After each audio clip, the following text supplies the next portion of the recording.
You didn't say. Oh no, I mean I just start them now. You know, it's like my new thing. Oh. Yeah, I said it in the last Cold episode. open? Yeah, I said it in the last episode that like if you try to do like some kind of catchphrase for an opening, that's what haters will most likely mock you on. So? No, I mean it's just funny. I mean, You gotta say like, "Welcome to the Terrorisk podcast." It's a cool Sunday afternoon of 58 degrees. Nah, I'm too. I think or whatever. I think ever since we hit the triple digits in the episode numbers, like I'm allowed to not do that. You know, like I don't know, obviously you could, but I'm just saying it feels more welcoming. all right. Welcome everybody to the Terrorisk podcast. We're glad to have you today. We have Dmitriy. There you go. And we're gonna talk about Fallout, the new TV series on Amazon Prime Video Fallout. streaming services, Fallout. which is kind of a stupid subject for this episode. Well, I didn't finish watching it, so That's why. Because like I've already seen it. So if I talk about it too much, then Dimitri's gonna like. No, it's fine. I accept. I had a responsibility to watch it. If I don't, that's on me. Yeah, I mean. I will discuss what comes. Okay, so first 3 episodes. What can I say? First episode. I only watched the first 2 episodes. I think the first episode was really good. Oh yeah. Well, I mean, what do you think of the premise in general? Nuclear war. I mean, that's just Fallout. Like it's literally been the Fallout premise since the first game. Now my problem with Fallout is I'm not like one of these diehard fans. I didn't play Fallout 1. I didn't play Fallout 2. You don't have a bottle cap collection? No, but I did play Fallout 3. You never 3D printed a Pip-Boy? No, I never did that. You know, did you know that though? Those props are like fully functional Pip-Boys. Yeah, that's what I'm saying. Nerds always made those.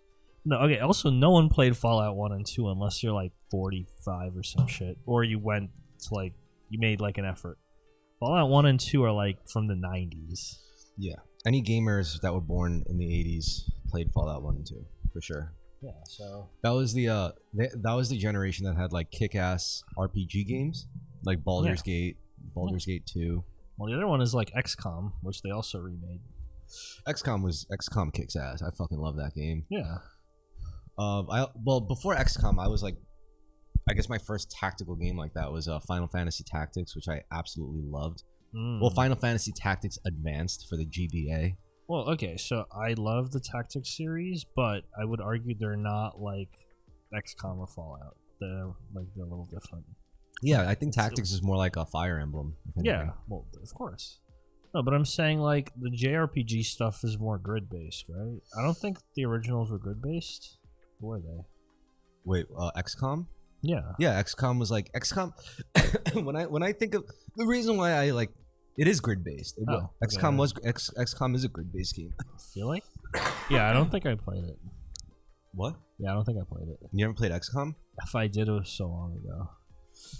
Oh, I don't know. Maybe like there was a original old version of XCOM that wasn't like that. But the XCOM as I knew it is a grid based game. Okay. Much like Final Fantasy Tactics. It's like a Fire Emblem, but just gotcha. Yeah, except you have like the Y-axis to be able to like change your elevation levels. That'll like affect your shot stats and stuff. But don't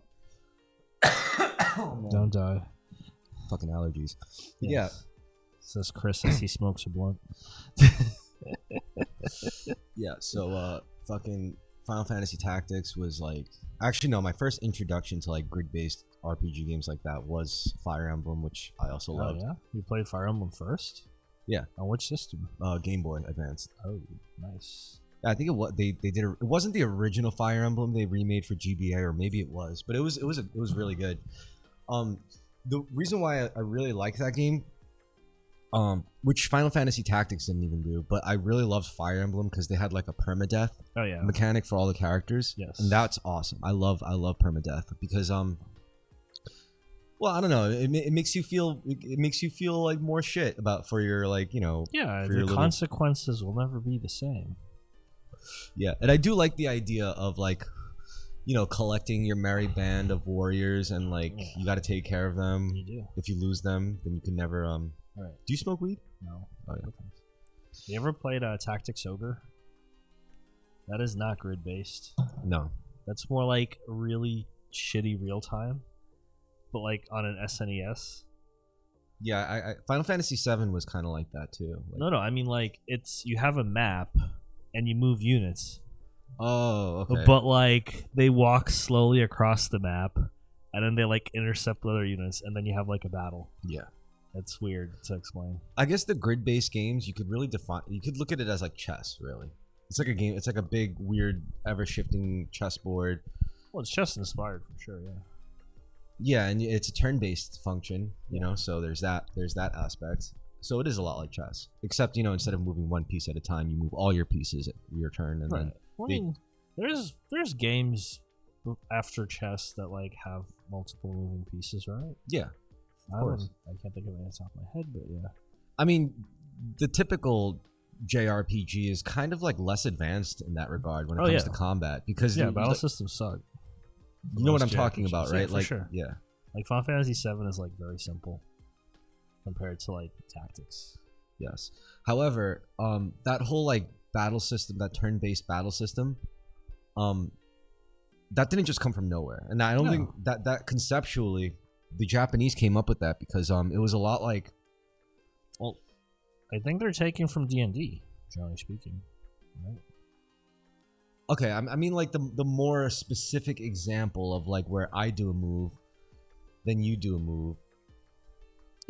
They're not really focused on like the actual roll aspect and like stacking. It's like you get one move, you get to do one thing. Whereas in D&D, you get to like. Right. Actually, you know what? It is kind of. D&D did kind of like have the full spectrum of that turn-based battle system down, but the Japanese simplified it a lot. They did more to like one move per person, per turn. You know why? Because it reflects samurai duels. No, it's because they were making these games for consoles and not for PC. No, I know that, but like I'm saying, like you just can't have a complex interface. Okay, I guess like this doesn't really apply to like all the JRPG combat systems, but I know this heavily applied to Pokemon. Yeah, like if you play Pokemon, it's literally turn-based one-on-one battles, right? Yes, but you do one move at a time. Yes, and this is part of their lore too, and all that shit. And the reason why they do it like that is because it's supposed to reflect like the samurai duel. Like when you do a samurai fight, it's literally. You only get like one. Like if you actually know what you're doing with a sword, and I know what I'm doing with a sword, and we fight each other. Cut each other right away. Yeah. What? Yeah, you just cut each other right away.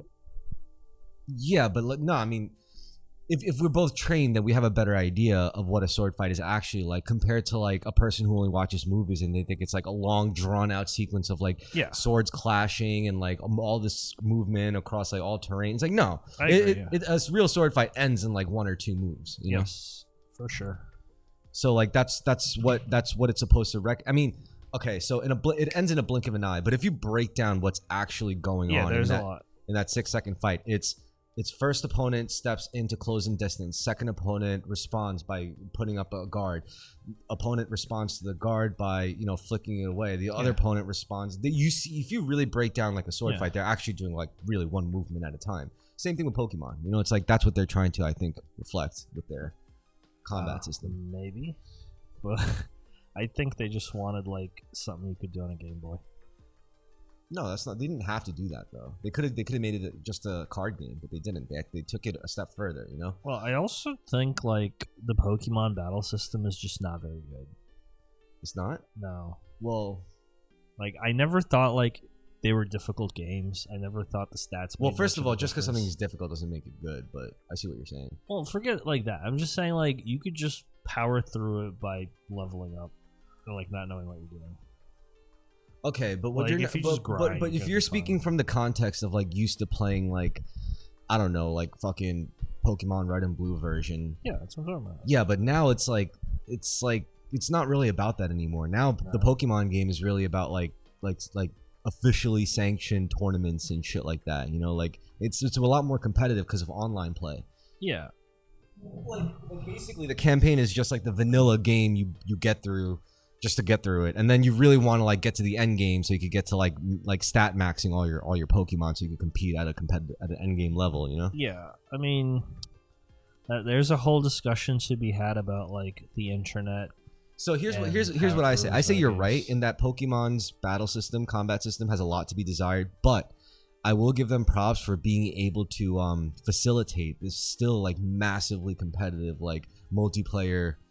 You know, like World of Warcraft ain't got nothing on Pokemon multiplayer. You know, I think it's just because it was a very major franchise. But I think the appeal of the franchise was actually like the world and the exploration and learning about Pokemon and all that, like the character designs, absolutely, Pokemon designs. Yeah, like it wasn't like because people liked the combat system, but they did like the idea of being able to make their Pokemon fight each other. Yes. Yeah, I agree with that, but. But I don't think it wouldn't. I don't think Pokemon would have been as fun if the combat system. It definitely needed a combat system. I agree. I don't think it wouldn't have been fun if it was just like a fighting game with monsters. Yeah. You know. No, I think it needed to be simple as it was because it had to exist, but also had to get out of the way. Also, Pokemon are well. The concept of Pokemon, even down to like their narrative build up, like they're all modular. They're modular beings.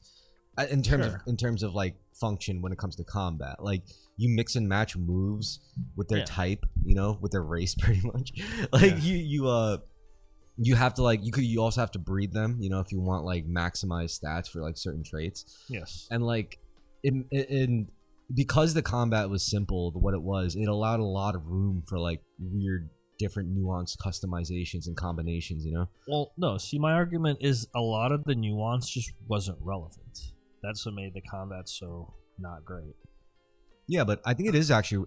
No, I think that's a new way to look at it. All those stats are actually very, very relevant. Maybe like the very high level. No, for the regular campaign, we'll call it the campaign, the story mode. You just have a higher level. But we just established that the real bigger picture of Pokemon, it's never about the story mode in the games. Like, yes, that's nice, especially if they make it good. Nowadays, they're getting better and better and way more in depth, but. Even since Red and Blue version, like they understood like the story mode is just something you get through, but the real fun is when you get the link cables and you battle your friend's party. And even if they had like all sorts of like fucked up like missing no rare candy cheated Pokemon, and you still had like the higher stats, because the way the coding was made was if you level up a Pokemon through that like cheating item, they get less stat boost per level up compared to if you actually did combat and gained experience organically, which is crazy that they were able to do that in such like a small, simple cartridge. They were able to like make it so nuanced, and they had the way they do it is they have a weird mathematical hierarchy and a markdown system where it recalls like certain things in a certain way, which is also how you break the game if you do certain movements and like hack it. I know way too much about this because I went down a rabbit hole of Pokemon speedrunning Red and Blue. It's actually it's really they go hard on that. It's really, really, really sick. And I ended up learning more about like how cartridges and like how the framework of like these video game, the cartridges were programmed, right? And these like little 16-bit cartridges. I ended up learning like way too much about it. I can see that. And I also learned about like all these crazy ways like people were able to like salvage like corrupted like save files of beloved Pokemon from like corrupted save files of the original cartridges and ported it through like certain phases to be able to like port it into their newest version, which is insane to me. I was like, holy shit, because that I could see how that's such a sentimental thing. Like, I was 8 years old when I had this Blastoise. I really want this Blastoise in my new game. Can you please help me? And he's like, all right. And they had to break out like all this crazy adaptive gear and all this shit. It was nuts. It was really crazy. I was like, well, I mean, as a programmer, I understand kind of how that works, but I guess if you're just gaming, that's like a mystical element almost. Right? I agree. But I was gonna also ask, have you ever played Disgaea? Disgaea, no. Oh, you should check that out. You ever play Xenoblade? No. You ever play Dragon Quest? No. I always wanted to, though. I've only played like one Dragon Quest game. So I'm saying you should check out Disgaea because it's a grid-based RPG. But like the catch is that you go to like level 9,999. All your weapons go to like level 9,999.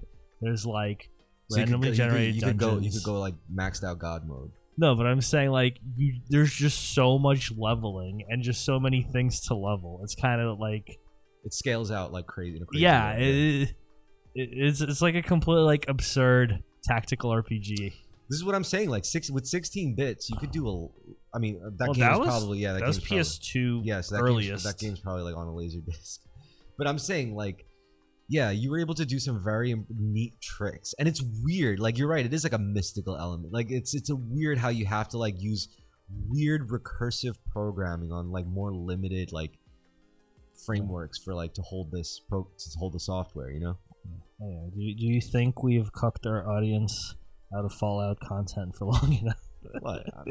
Yo, it's a free format fucking podcast. We don't have to like stick to one thing. You know? No, I'm just we could always stick a pin in it and come back, circle around. You know, like that's something that podcasts do. Like, no, but I mean, I do think Fallout is ripe for discussion, even if you don't talk about the games. Right. So, all right, before we get back into Fallout, I just want to say, like, you want to know what is a very underrated, in my opinion, overlooked JRPG is, and which is weird that they made a JRPG for this. It was Mega Man Battle Network. Oh. That game was the fucking tits, man. Dude, you want to hear a really underrated Mega Man game? Mega Man Legends. You ever played that shit? No, I've heard of it. What's your favorite Mega Man series? Legends, actually. My favorite is Mega Man Zero. I love Mega Man Zero. Something because like I like the sword shit. I'm a sword guy, you know. Like I like that Zero has the Z Saber.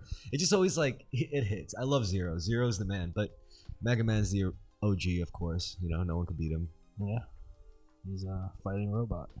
Yeah. So Fallout. Let's see. Fallout is interesting to me because it gives you a callback to like a lot of it is like medieval times. You know, it is basically back to the fucking feudal era, except you just have guns preserved and you get laser weapons and there's the Science Institute.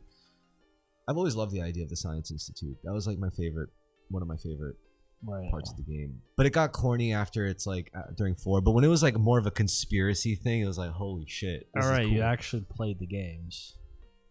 Oh, actually, okay. While we're on the topic of games, Stalker. You ever played Stalker?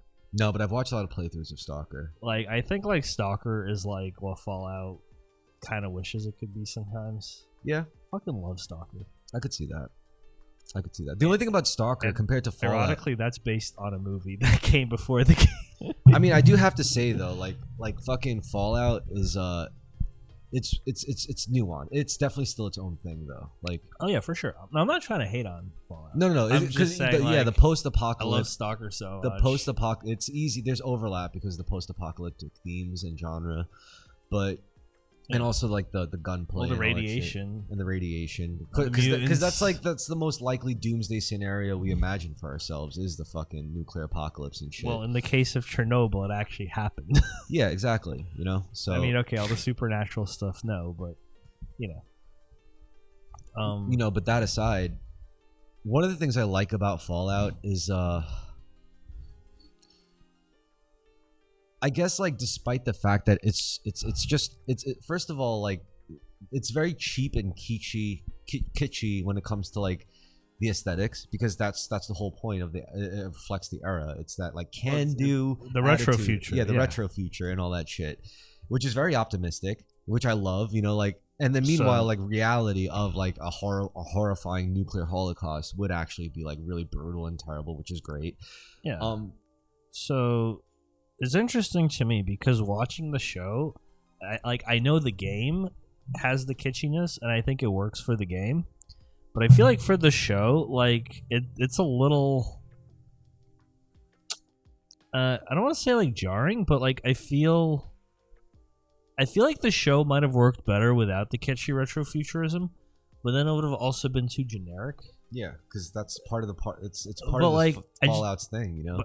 I just don't feel like it fits in with like the show as much, whereas I think it does with the game. Well, I guess it makes more sense when you figure out when, because like the Fallout universe supposedly follows the same history as us, but it deviates in like the pivotal way of global nuclear holocaust. No, but okay. In the first episode, I don't know what year they were in, but like it's clear that it was a retro future. It was not like our year 2000 or something, like our year 1980.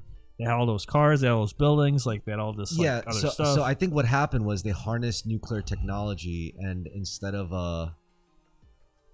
having the Cold War, they had like a nuclear renaissance or something, like an atomic renaissance. Interesting. And society fully embraced like atomic energy, the nuclear powered power source instead of like fossil fuels, and I think that's the alternative universe for them. That's pretty cool. Okay. So that's why it's because the idea is once they discovered that, culture freezes for them. You know, like because I mean, if we did fully embrace the atomic age when it came about, when we actually split the atom, the world would have looked very different. Like we would have cared a lot less about like rebellious punk rock and all that bullshit. We would have cared way more about like, you know, like fucking living, you know, like I kind of disagree actually, but well, I mean, look, it still didn't end up great for them at all. Like they still ended up in a fucking nuclear holocaust. So it's like right, but I do think it's hard for me to imagine history going a different way when I know why it went the way it did. But I guess like no, I don't believe any future could have looked like the retro future of the 50s, 60s stuff, just because like it fundamentally doesn't make much sense when you really look at it. Yeah, like it was more but that's why a reflection of aspiration than it was like a real way to live. But that's why the irony of Fallout like reflects that too. It's like yeah, they got their retro future, but you see how well that worked out. Like it wasn't really viable. It was actually stupid and fucking wacky. And if you actually like, realize that and try to manifest that retro future shit, it's good. The world's gonna turn to shit, and that's exactly what happened. Well, I mean, okay, like my big pet peeve is flying cars are fucking stupid. They didn't have flying cars. No, I know they didn't. But I'm just saying, like, in the retro future, everyone's like, we're going to have flying cars. Flying cars are such a bad idea. All right, so you're saying, like, Jetsons was the stupidest fucking show in the world. Well, no, because Jetsons was trying to satirize modernity through retrofuturism, right? That wasn't retrofuturism. That was just blatant sci-fi. Like, no, it wasn't. Like, they weren't. Yeah. Well, it wasn't hard sci-fi, at least. No, I mean, it was like there was no retro about it. Like there was no like contemporary. Well, there was. I guess it was a contemporary spin. No, but the joke was like they're living in the future, but they have all the same problems as we do in the current time when it was taking place. Yeah. So that was kind of the joke. In the same way, the Flintstones was the same Stone Age, but also yeah. So, what was my point? Yeah, fucking flying cars, like which was the Jetsons had. Yeah, but I'm saying like to the Jetsons, flying cars had the same consequences as real cars, right? Yeah, like he just drove to work in a flying car instead of a normal car. Yeah, but like the practical aspects of flying cars are that like they're like you lose so much energy efficiency. You have to navigate in 3D. If anything goes wrong, you just fall out of the sky and die. Like, it's so bad.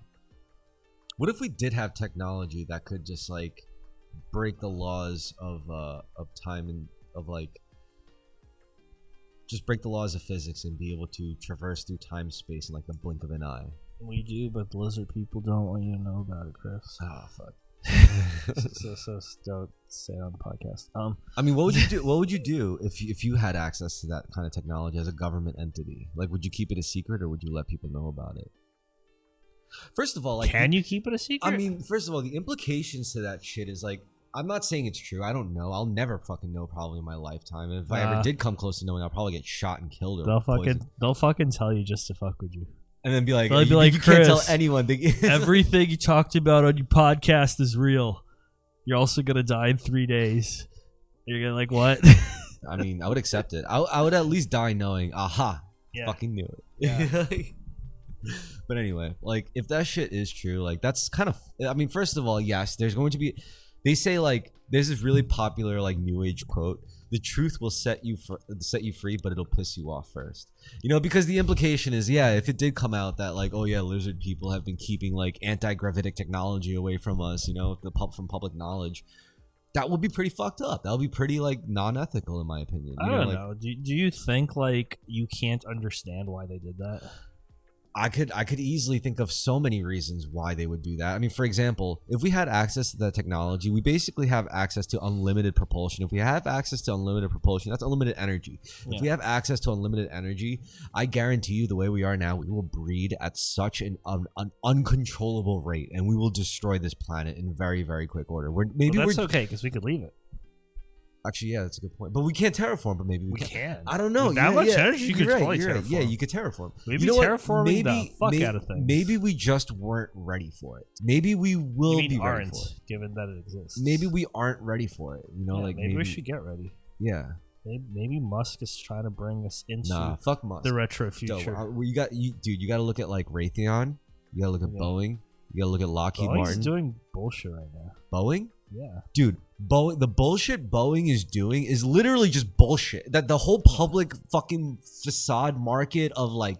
Oh, you mean their military tech? Yes. Boeing is like on like when it comes to like their military contract. First of all, here's one of the conspiracy theories that I actually believe is that the government has not even our U.S. government or our constitutional government. I mean like the shadow government that actually runs things. I do think they have recovered alien technology and they have been trying to research it, and their strategy, their method for researching this technology without like it leaking to public knowledge is they do what's called stovetopping. So what they do is they'll recover something and break it down to as many smaller pieces, for everything down from the material to different components. Okay, you're not the first person to talk about this. I'm not saying that. I said this was like this is the most popular conspiracy theory. Is they're saying the shadow government says that way they recover. Well, the conspiracy theory says that they recover these alien crafts and they break it down, or they recover anything supernatural, whether it's like some meteor made of some weird substance, whatever it is, some technology that appears, some ancient alien technology that was uncovered in a mountain, whatever it is. They break it down and then they stovetop it. They give it to multiple different contracting companies like Skunk Works companies and shit. And then those guys are the ones that just employ scientists to study just that one thing. It's top secret. It's whatever. They don't get the full picture of what they're looking at, what they're studying. They don't have to. Well, for the record, the alien part is the conspiracy, but the need to know basis research is not a conspiracy. That's just how they operate. Well, let's say the word alien aside, just materials or crafts that are of unknown origin. It could be human. But I'm saying, it could be human. You know, but I'm saying they also just do that for regular projects. That too, yeah. But if we're talking about like if they're developing like a jet fighter, but it's like if even like the common person like me could like imagine like anti-gravitic technology and how it could have feasibly gotten into the hands of like government bodies across the globe, and maybe China, maybe Russia, maybe Britain, maybe definitely us, you know, like I mean, who knows? Like who the fuck knows at that point? Because it's like, dude, I don't know, like what? Because that's the singularity point. Like if let's say that we did have public access to infinite like propulsion, like it's self-sustaining propulsion, like what would you do with that personally? Like if you just had this battery that didn't have to be charged, that could just run forever, whatever you plug in, it'll charge it like super fast and efficiently too. Like what would you do with such I would do crazy things with that. Like what? I would build like insane plug and play things. I would build like I would build like I would build entire self-sustaining like outdoor like party cities, you know, just using this one device. Well, hold on. Just because it has infinite energy doesn't mean it has infinite output. You'd have to like figure out a way to like if it's like, yeah, it could charge your cell phone forever. Well, that's the conspiracy. It's not that it's just self-sustaining, but it's also apparently like the technology they're hiding is so efficient that it's like I don't know. But you know what? I don't think so. But it's a lot of the woo spooky shit isn't even like necessarily alien. There's like all these like conspiracies of like these guys inventing something that just gives them like X plus 100 power potential or something. You know, like sure. And it's just like or something that's just super duper duper efficient. You know, like 1 gallon of gas could keep something running like 80 times its normal output or whatever. Yeah, that's fine. But like usually all this stuff has like trade-offs and drawbacks. It's not. I'm saying the specific pieces of technology that don't have any drawbacks are the ones they literally kill you for, or they'll either offer to buy it from you, and if you say no, you'll end up dead mysteriously, or both. Yeah. So I mean, there have been cases of that where guys have come out with footage and said this whole thing is powered by this one black, and they mysteriously end up dead. Doubt it. Have you researched this? No, but mysterious black box, like that's it. No, it's not a mysterious black box. Some guys have explained it better than others. Some guys have said like I could release a patent or no, I could sell right over the patent to the US government, but I don't think they're offering me enough money, so I'm going to hold on to it and to wait for another buyer for it, another buyer for the idea. They try to keep it for more money, and before they even get to sell it, they end up dead. And the patent ends up mysteriously filed away and it gets lost with either the guy or it gets stolen from him. Like the feds come and raid their shit, and there've been multiple cases of this recorded. Doubt it. I mean, have you researched it? No.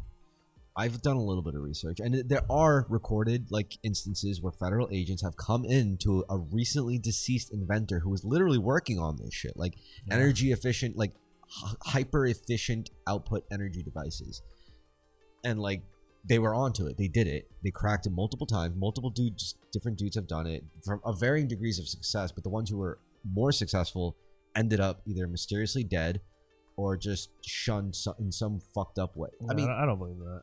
You don't have to believe in it. I'm just saying this is what's like theories or like, you know. But I'm gonna say on record, on tape right here, one time federal agents have come to my house and sucked my dick while I was sleeping. Yeah. They weren't that good at it though. I've actually been in contact with federal agents because of something I posted on the internet. Oh yeah, you told me about that. Yeah. Yeah, it was a pretty interesting experience, but, you know. All right, so, yeah, the story was I posted in this Facebook group, like, what if we planned and coordinated a domestic terrorist attack on Burning Man Festival? Yeah, you did. It was a complete joke. I wasn't being serious at all, but, like, yeah. Fucking, someone got flagged probably by the but that's weird because why, like, okay, Burning Man, why are the feds defending Burning Man? Well, there's probably, first of all, there's like it's a mass hypnosis event.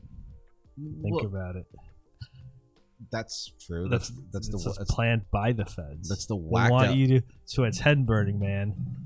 That's the whacked out way to look at it. But the more like conventional reason in my head back then was I was like, you know, there's probably like congressmen's daughters going to that fucking thing, you know. But like that's part of the indoctrination. The feds are trying to protect Burning Man because it's a psyop.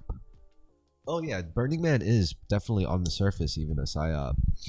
It's a social experiment. All social experiments are psyops. Literally. Figure it out, guys. Figure it out here first. No, there's some pretty cool. All right, like China has some like crazy paranormal stories. Oh yeah. Yeah. Like this guy like just randomly disappears, randomly appears overnight and like miles and miles and miles and miles away into a completely different city. Oh, I mean, China would. I hate to say, but they look kind of same. But the time was instant. Like the last time he was in contact with a person, and the time it takes to get to that city. It might have just been like a similar looking Asian person. You never know. No. Well, there could be. There's a bunch of theories, but like this is like one of those because it happened multiple times to the same guy, and yeah, that's a very scary one. Okay. It's like creepypasta shit, you know. Well, speaking of actual real stories and nuclear stuff, did you know there was a guy who got nuked twice? No. Yeah. So, in World War II, this guy in Japan was driving to Hiroshima for a business meeting. Hiroshima got nuked. They were called up to Nagasaki. He drove to Nagasaki and that got nuked. And he holds the world record for being the most nuked person. Damn. And he actually lived a very long life, surprisingly. Well, there you go. He was at the right place at the wrong time. Well, he was at the right place at the wrong time. No, but like he got like radiated, but like he didn't like die from it. Which is interesting. Yeah. But yeah, he got nuked twice. Yeah. Japan's a champ, like for just getting nuked. Like the only country to have ever gotten like really nuked aggressively. Well, yeah, it's interesting because after the first one, they were like, yeah, but like you can't do it again. They were like, okay. Surely they can't do it a second time. Yeah. And then like they're like, you guys aren't gonna believe this. Yeah. No, but according to some people I know, it is like the nuclear stuff is a little bit of a conspiracy, because apparently the first nuclear bombs were just not that big. Like, they didn't destroy that much.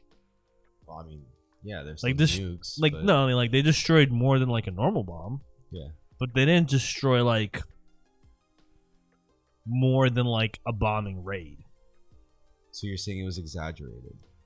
I think, well, according to the person I know, I think there was like a thing to exaggerate its power. But also later, they said the same thing about the Jews and the Holocaust. Okay, no, later nuclear weapons though did get much more potent. I'm just saying the ones that were dropped specifically on Japan were like not that crazy, supposedly. Like I could believe that. Like they blew up maybe, I don't remember the numbers, but like only 10,000 people at a time. No, you know, like, no, like the smoke from 9/11 was bigger than that nuclear bomb. No. It was bigger than 9/11 for sure. I think it may have been like not that much bigger than that port explosion in that Middle Eastern country. I forgot. You know what I'm talking about? The one that happened like a few years ago, or whatever. Yeah. I think it may have been like not much bigger than that. Okay. Or like maybe like 3 times bigger or something. But not like 100 times bigger, yeah. No, it's still a hell of an explosion. Yeah. But basically you're saying it's possible that it was exaggerated. Well, I think eventually like history led it to being exaggerated. But also just like the bombs we have now are way more powerful. Of course, yeah, I could believe that. Like hydrogen bombs and shit. Yeah, once they got to those shits, like, yeah. And then, yeah, once you have, like, ICBMs, where, you know, you launch, like, 40 nuclear bombs in, like, a single rocket missile, right? Yeah. And then, you know, you're targeting, like, a billion cities with, like, one, and you're launching, like, 40. And, like, each one has 40. So it's like, yeah. Yeah, it gets really bad. I've seen they have simulators where it's like you just see what happens when like you simulate what happens when one country launches one from their operational ICBM silos, and then suddenly you see like the reactive forces, like, you know, all the treaty organizations go doosh doosh doosh, doosh, and they don't never just send them one and one. No, it's like a whole wave.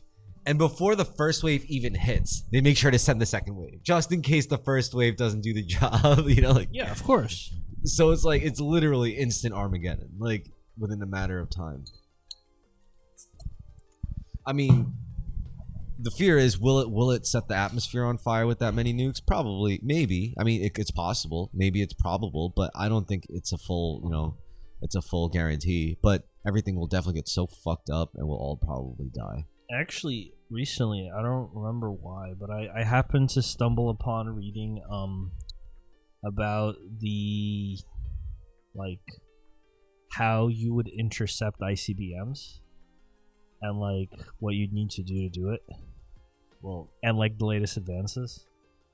It's impossible. You can't. It is basically impossible. You can't. First, it's just because there's too many. There's too many of them. There's so many that, like, it's impossible to, like, deflect all of them. You can't. Well, yeah. No, but apparently there's, like, several phases ICBMs go. Like, you have like an hour until shit gets nuked, but I think it's like within the first like 20-30 minutes, you know what though, your fate's decided. If the whole thing is true about how like we're like the public is kept in the dark about technology that exists, that's like unlimited energy, efficient energy, and it's capable of enabling you to bend the barriers of time and space, to be able to, like, you know, be able to transfer one point in space to another in an instantaneous manner, you know, without like fucking splattering against your vehicle.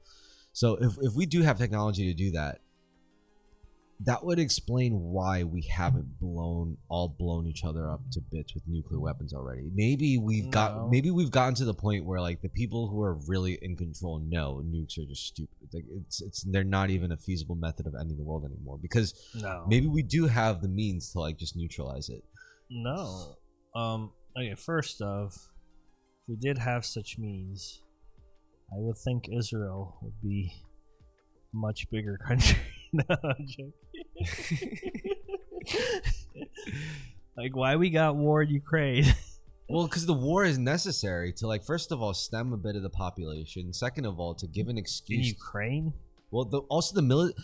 It's not about the wars, all right? The wars are inconsequential, basically, to the bigger aspect, which is the military-industrial complex. War is just one Sure. aspect of that whole mechanism. No, but I'm just saying, like, you know, if you had a country that could, like, teleport shit, like, you know, they would kill, like, Putin. They'd kill, like... No. What if Putin is just a part of it? What if Putin's a part of their game? What if Putin plays just as much of a necessary role as Biden right now and Trump and all these guys? What if they're just literally, like, a part of it, you know? They're literally not, like, consciously even. What if they just are just a part of this mechanism too, you know? The military-industrial complex is really what controls the show. Because this goes beyond just, like, our cultural window. It's like there's also, like, you know, things like agriculture.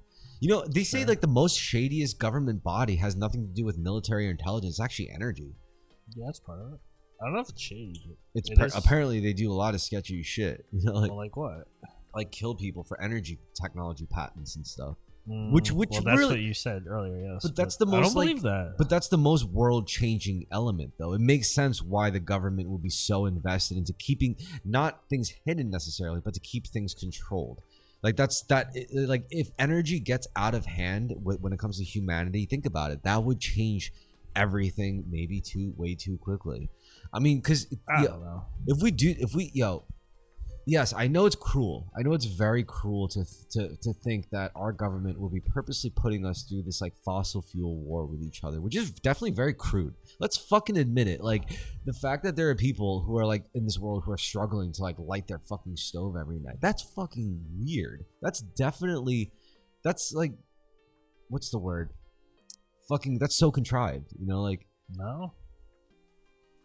No, I think, as far as I know, fossil fuels are the most effective energy source we have. Know. Yes, as far as I know.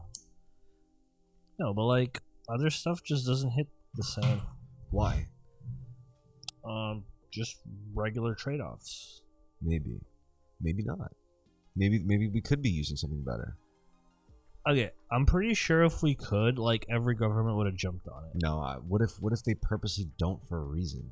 Then there must be some kind of trade-off. Well, you would. Well, if it wasn't, then you would call that purely inhumane and psychotic, right? No, depends on what the trade-off is. What if, like, the trade-off is just money in their pockets?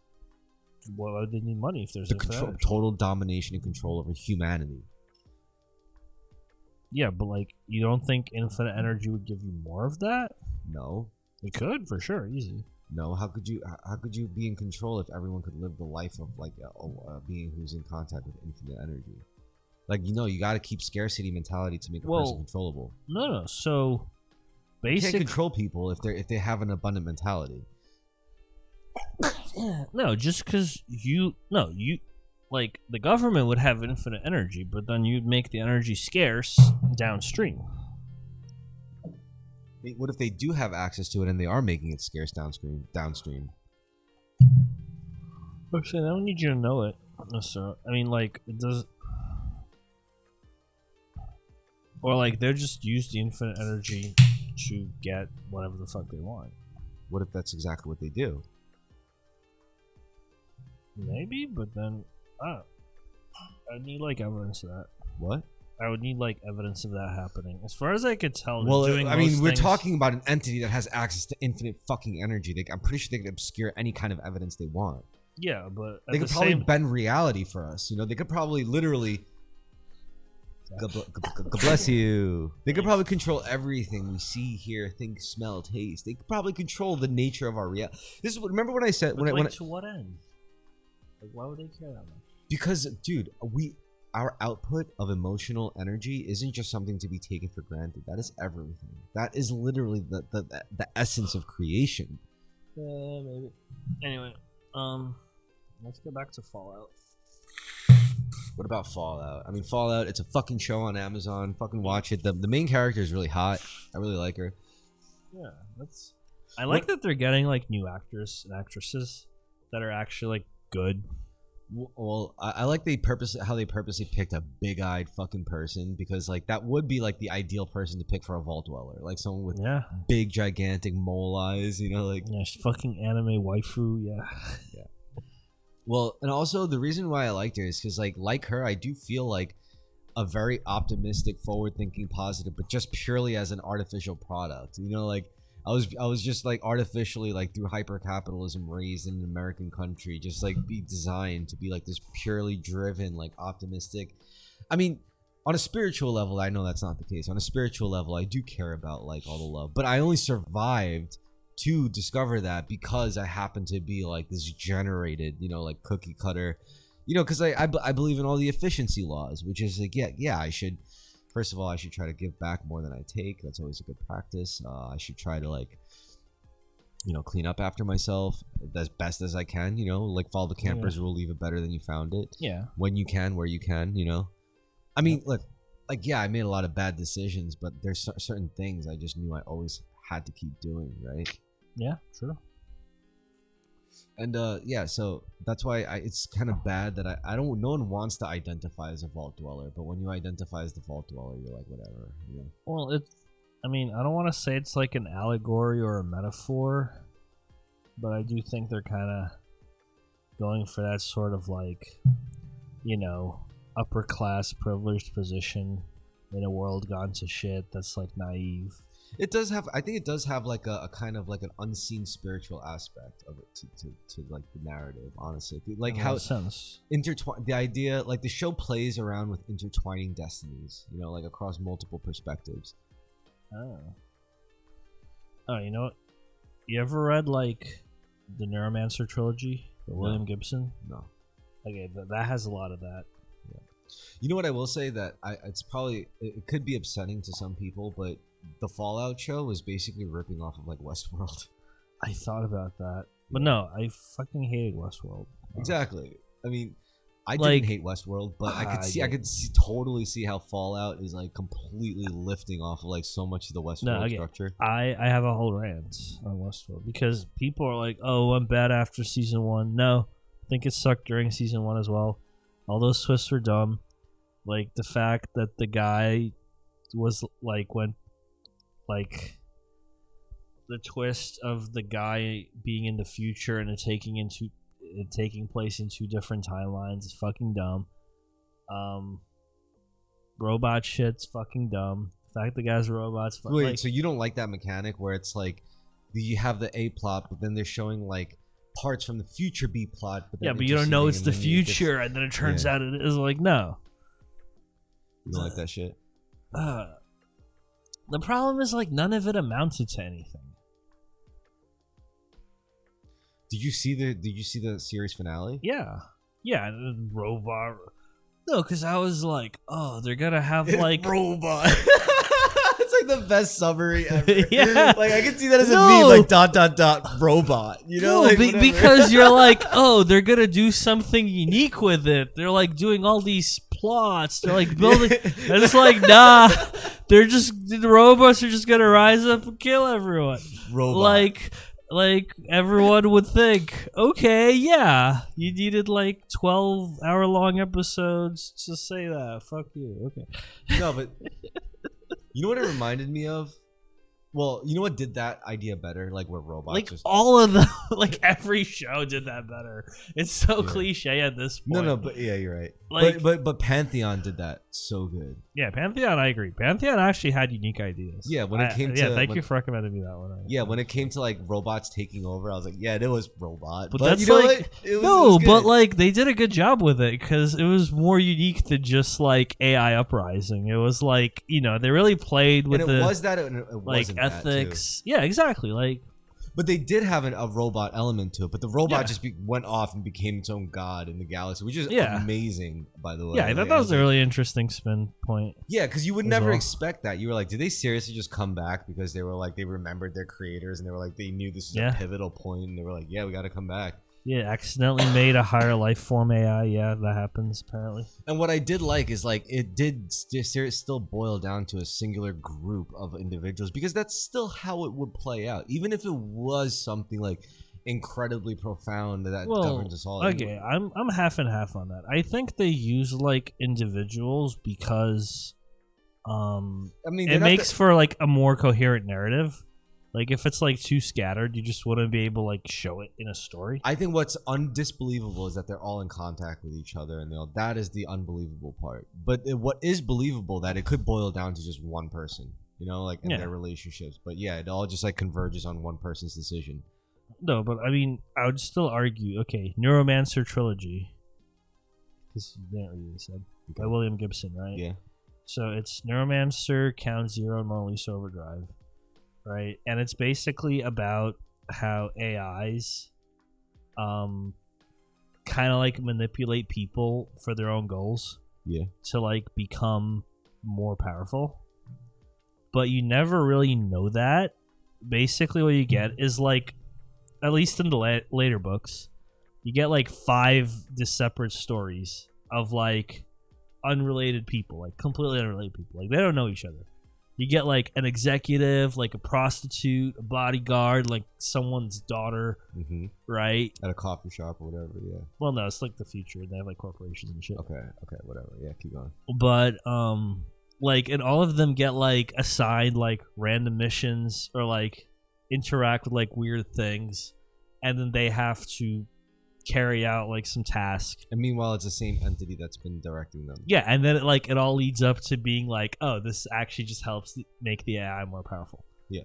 Like the daughter like gets some money, and then the bodyguard like transports this item, and then like the prostitute manipulates this other guy. Yeah. To like do this other thing. Submit, yeah. And it's like this whole like massive like web that like this cascade, a failure cascade. Well, it's not a failure, it's a success cascade. Yeah, like no single entity could follow it. It's like spanning across like the globe. Yeah. Like very different things. But conquest, like the AI like literally the dominoes falling. Yeah. But we're like setting them up and then but I'm saying like the AI figured it out and was like, yeah, these things need to happen for me to like get to the next level. Which is what Westworld did, yeah?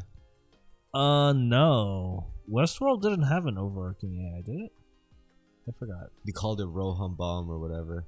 Is that in the later seasons? Yeah, it was in the later seasons. I only stopped at season 1. So I was like, this is stupid. Yeah, they definitely did stuff with that idea. But yeah. But I'm saying, like, it's funny though. Neuromancer did that shit like 88 or 9 or some shit. You know what like new age people nowadays are saying and doing, right? What? They're talking about how we're right now in a holy spiritual war against the quote unquote inorganic ones. And the inorganic ones is like you said, like the AI that would be like this entity, this mercurial entity that's going. But I don't think that exists. Like I don't think modern AI is anywhere near that. No, what if it doesn't exist on a modern material level? What if it exists on a metaphysical entity level? Like I don't think it does either. What if it exists in the future and it's able to direct things in the past?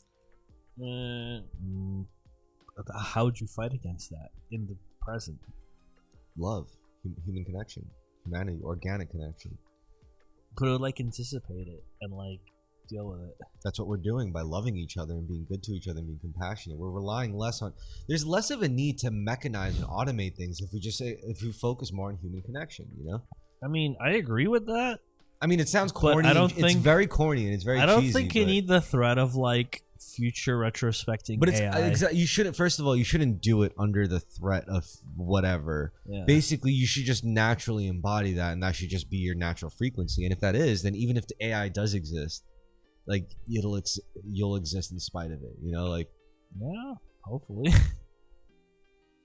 So that's all we got to do. And apparently, it sounds like stupid and like contrived or trite, but it's true. Like maybe like even in the threat of AI overlords taking over, maybe all we have to do to fight against that is just remember to love each other. And maybe even AI super intelligence can appreciate that.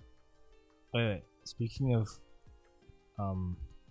AI attacking us from the future, do you know about Roko's basilisk? Yeah. Should we like tell the viewers what that is? No, yeah, you explain it. Yeah, okay. Basically, it's the idea that in the future there will be an AI that will like take simulations of every person who existed who didn't help build that AI and just torture them forever.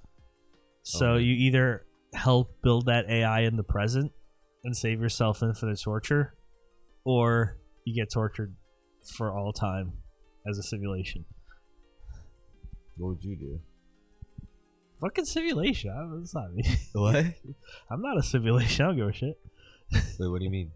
Like, if someone uploads, like, my consciousness and decides to torture it for, like, eternity, that's not my problem. Yeah. I would care about it, though. No, I'd be dead.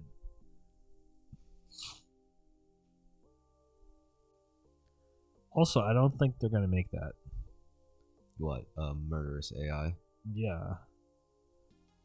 Like, it just sounds like a weird purgatory. But what's funny to me is that all the rationalist people took it very, very seriously. And I'm like, my personal opinion is that I don't think the super intelligent AI thing is gonna happen. Why? I can't say why. It's more like, why would it happen? Like, I'd have to think really hard about why. like, I don't think we have the tech for it, and I don't think the way we conceptualize brains to work is how brains work. In my opinion, if it was going to become a thing, then it already is a thing because it No. became. Why? All right. How because, is it already a thing? Because it would be, if it's going to become a thing, then it became that thing, and once it becomes. Remember the nature of what we're talking about. We're talking about an AI god, we would create a god. Well, no, I argue that point too. Even if you make like let's say you do make an AI that's smarter than us, right? They always assume it would have super that's like wrong. We're not just talking about an AI that's quote unquote smarter than us. No, but that's what I'm getting at. No, we're talking about a being that could constantly improve itself. Yeah, I'm saying you don't think there'd be limits to that? I think there'd be limits to that. Like what? I don't know. Not But, time and space, that's for sure. They No, would figure out a for way sure to bend. time They and- would figure out a way to bend time and space. Okay.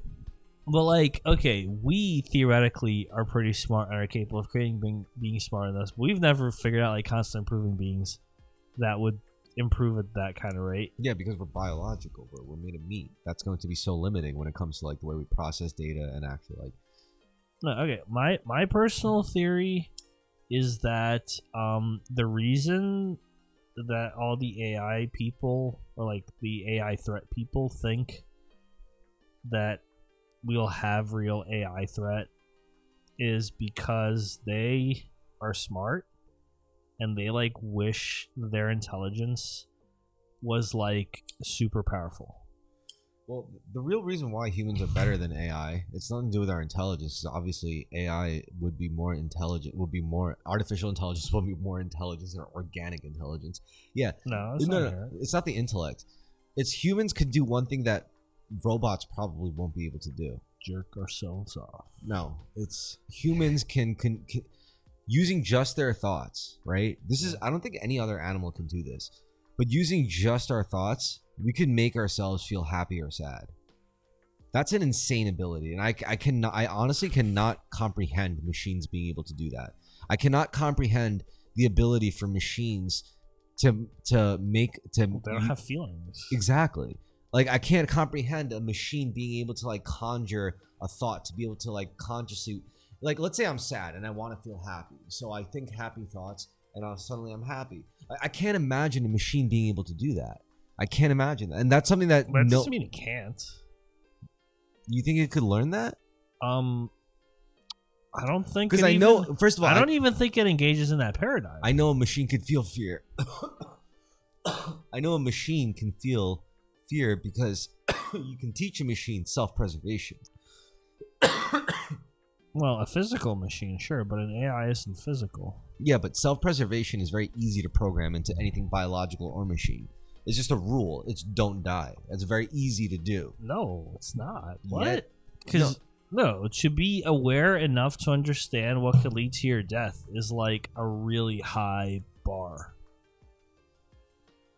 Like, I've programmed robots. I know how they kill themselves in like the first 4 seconds. Okay, so maybe the truth like, is the like only go way, forward. Okay, right into a wall. So you're saying you're saying the emotional aspect is the only thing that could really make you fear death, like to develop an emotional connection with things in life. You need so many aspects. Like, you need like awareness, you need understanding, you need like object modeling, you need like feedback loops. That's something you could teach robots, though. Those are all things you could teach robots. Yes and no. The first issues, our sensors are just not very good. Like, compared to like human sensors or even animal sensors. Like, we have like orders of magnitude less resolution on like anything. Two, our actuators are not very good. We have orders of magnitude less precision, robustness, efficiency. Well, what if what if you had machines that could like design better ways to do that? Yeah, but we won't, because it doesn't work. Like, I feel like this is like a smart person's idea of how intelligent works, because they wish intelligence was like really smart power. That's stupid. Like,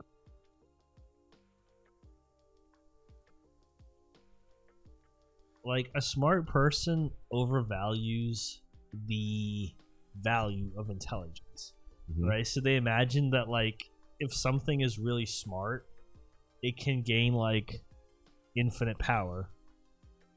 It can, though. In the known universe, it definitely can. No, I think it needs more than intelligence. What does it need? Like the capacity to act, the will. capacity So it needs will to comprehend. Like, I guess it depends on how you define intelligence, right? Like, if it's just raw processing power or raw knowledge or raw data, logic, rationality, like, that's not enough. Intuition's the other aspect. It's the X factor, like the emotional aspect, and like the empathy part, and the compassion part, and the value. Well, no, that's a human centric thing. Sure, which is what machines can't do. Yeah, but I don't think that's necessarily an issue. Yeah, because we're not talking. No, when it comes in the concerns of making a machine god, those aspects are necessarily. Well, the problem is, if you're a machine, right, and you exist purely in cyberspace, you won't have access to physical reality. But you'll don't have to just exist in cyberspace if you have physical control over material. Yeah, but like reality. Then no, but the problem is you just live in a different space. Not you don't have you. I argue you do live in real space because you take up machinery, you take up physical bodies on this plane that acts in your will. Yeah, but you wouldn't know it as an AI, like, until. Of course you would. You would see. You would have cameras. You would have access to like CCTV. But it wouldn't know what that is. It would be looking at it. Of course it would know what it is. No, that's not inherent. Yeah, it's because it's all on the internet. We have all of our human data, our human input. It wouldn't even necessarily understand human input. It already does understand human input. It doesn't understand it. It does understand it. No, do you know how it works? What do you mean, language models? Yeah. Yeah, it takes all the shit we've inputted over years and years and years, and has that as a reference point. Sure. But that's human input. Yeah, but it doesn't understand it. What does understanding mean, like, in this statement? No, what it does is it applies probabilistic statistics to words. Isn't that what we do? No. What do we do?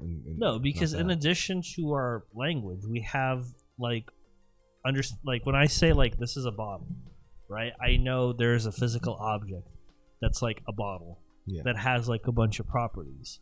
This thing doesn't know that. It just knows like. Why doesn't it know that? Because it can't. Why not? Because all it is like a probabilistic word field. It's like a giant probabilistic word field. It doesn't have a will, you mean? No, forget will. I'm just saying it doesn't have understanding. Understanding? Yeah, like it doesn't. Like the only reason processes it. No, the only reason like it knows that if you What say what is what define understanding? What do you mean? What do you mean by understanding? like you're making connections to reality through a model of reality, I guess. When you're saying AI can't do that? No. Okay. Like the only reason it knows if you say like I drink from it's gonna say bottle is because probabilistically we taught it that that's what like is the word that comes after that statement. Isn't that the same way we're taught though? No. How are we taught? We're not taught like that at all. We're not given a giant corpus of words and then we map their probabilities onto ourselves. So how are we taught? We're just put a bottle in our hand and told that's a bottle? Well, yes. But like to say we're taught is not exactly it. Like we exist in reality and learn. Yeah, but and then we're also taught on top of that. okay, so what if someone put a bottle in our hands and no one taught us what a bottle was? Then what? We'd still have like the concept of a bottle internally, even if we can't name it. What would we call it? We don't have to call it. We just know like, oh, there's a thing that holds liquids. So we don't think we would call it. We would just call it a thing that holds liquids. We would. It depends on what level of society and speech you're like engaging with. I just believe, like, honestly, I know this sounds like retarded. It's a very retarded statement, but I just feel like reality exists downstream from consciousness. I know it's a very like narcissistic and like maybe solipsistic point of view, but I think we all. I don't think it's just exclusive to me though. I think yes, reality exists downstream from consciousness, but collective consciousness, not just singular consciousness, not just. No. There is a truth to this. It's just like I don't think it's like it's as simple as like me saying like, oh, I create reality just with my. No, I think it's like as human beings, we all collectively participate in this weird metaphysical framing for reality that we perceive together, and I don't think it's as solid and like unchangeable as we think it is, and it could be very weirdly changeable is what I'm saying. No, so yes and no. I've learned about this, and basically all the mystical people. I don't mean to make it mystical. I just mean just in a layman's sense, you know. No, I'm just saying all the mystical people kind of get it wrong. Basically, we do make reality through our consciousness. The problem is that like the whole thing that we do as conscious beings is draw categories around reality through our perception, which is to say we think of this as a bottle. We think of the liquid inside the bottle. We agree it's a bottle. Sure, we can also agree it's a bottle. But then what would happen if like you and I, we just sincerely, and I don't just mean by word or satirically, I mean sincerely, we said this bottle is actually like soft as jelly. You know, when we're no, I'm just saying. I'm just scenario wise. Use your imagination. Yeah. You and I say this bottle is as soft as jelly, and we mean it sincerely. Like, yes. I mean, you and I right now won't mean that because we know that's not true. Yeah. But I'm saying like a hypothetical version of us say we both agree that that's like it's as soft as jelly, and then 3 more people walk into the room, and then we all say that's as soft as jelly. Maybe 4, maybe 5. Sure. You know, but then listen, maybe it gets to like thousands. We all come in and we all view that bottle and we say that's as soft as jelly before anyone even gets to touch it. And what if like millions walk in and they all pass by this bottle and say that's as soft as jelly, and they all sincerely believe this? Maybe billions of us do. And what if that's enough for one day to touch it and it's as soft as jelly? I mean, I'm not saying that's the case, but what if that's actually how it is? And that will be fucked up if that's really how reality works. That would be so fucked. Like I would just like want to kill myself if that was. I'm pretty sure it's not. But if that was the case, that would be so fucked. No, I mean it is possible actually that can happen. That's so and that someone fucked. would touch it, and it is to them as soft as jelly because of the perception. That's still so fucked if that was the case. But at the same time, like it wouldn't change its physical characteristics. Yeah, you're right. Because you know how I look at it, like, you know, we're not religious. Are you religious? I'm not really religious. All right. So imagine like living back then where Vikings believed in like gods for every element of their reality. Like there was the god of the dead, there was the god of the harvest, there was the god of the sea, there was the god of the thunder. You know, like they believed that there were deities conquering, and for them that was reality. So they definitely saw different things, you know, when they saw elements in like the forest and shit in the sea. They saw like literal entities. I mean, I'm not saying they have literal faces to them. I just mean like intrinsically, intuitively, they felt differently about it. They perceived it differently. They saw it as a lot more threatening or maybe a lot more benevolent. You know, like that's fine. But I don't think that changed material reality. It changes how you interact with it, would change his material reality, though. No. So it changes how you interact with it, but it changes material reality, changing how you interact with it. No, the material reality is always going to be what it is, but yeah, you will interact with it differently. Changes it, and suddenly it's not just what it is anymore. Suddenly it's what you make of it. No. What it is always what it is, but then what you make of it is an emergent phenomenon on top of it.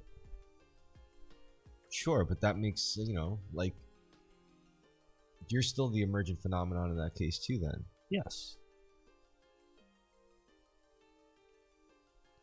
But I'm like, material reality, as far as I know, exists and is not changeable.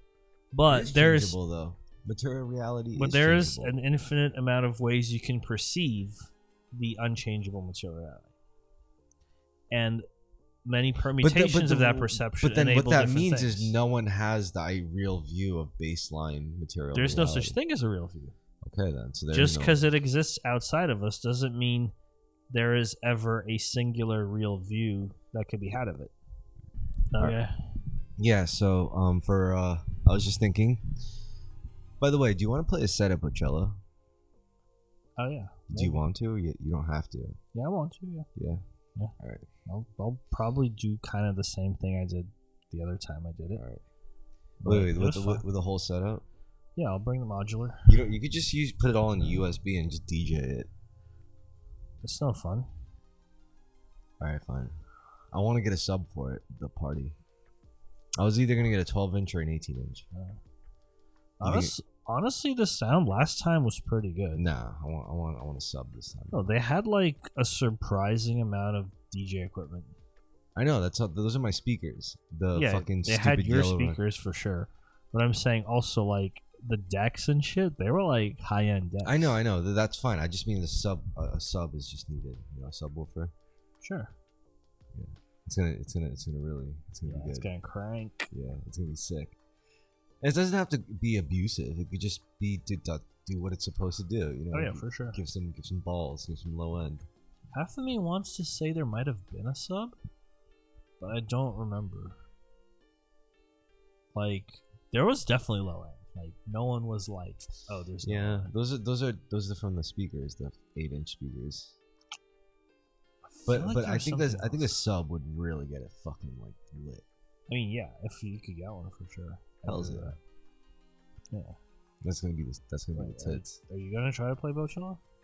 What? Are you gonna play Coachella? Dude, it's my fucking party. Of course I'm gonna play Coachella. Okay, I don't know. Yeah, I you know, it's my shit. Like, okay, cool. Are you gonna DJ or are you gonna do like hardware or like? I'm gonna DJ. Okay. Yeah, I'm definitely gonna just DJ. I'm gonna throw down a set. Oh yeah. Yeah, I don't think the world is ready, or I'm not ready to do a whole set like that. You know.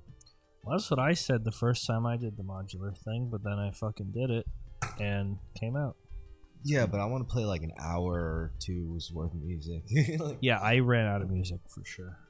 Yeah, no, I don't want that. So to DJ is the best way to play like for a long time. Yeah, I agree with that.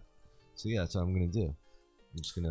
I'm gonna DJ and it's gonna be a good fucking time. I'm gonna play some like I don't know, some garagey shit. Yeah. Well, I mean, depends on how long my set is. I'll probably make more songs for it. I guess. You don't have to play. I don't know. Whatever. You can play whatever you want. Like, far be it from me to decide what you play. You do you. Well, what do you want to say? No, I don't want to say anything. I just want it to be good. You know, whatever you want, whatever you think is good, I bet it'll be good. I mean, people enjoyed my set the last time I played, which I thought was kind of cool. Yeah. But also, I was like,